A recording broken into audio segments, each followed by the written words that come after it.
Hi guys, welcome to Tactim channel. Hope you're doing well. In this video I'm gonna be showing you how to open a folder in Gmail. So let's go to the Gmail first. Then you'll find here this labels option. Click on this plus icon beside the label. Click on this plus icon, and then you have to click right here the name of the folder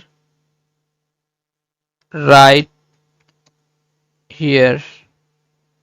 Okay, next the label number. You can choose any label.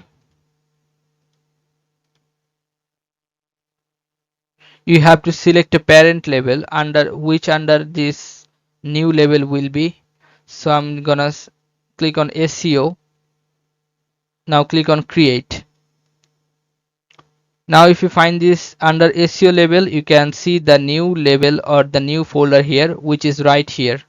Okay, so this is how you can open a new folder in Gmail. So guys, if you find this video helpful, then please give a thumbs up and don't forget to subscribe the channel.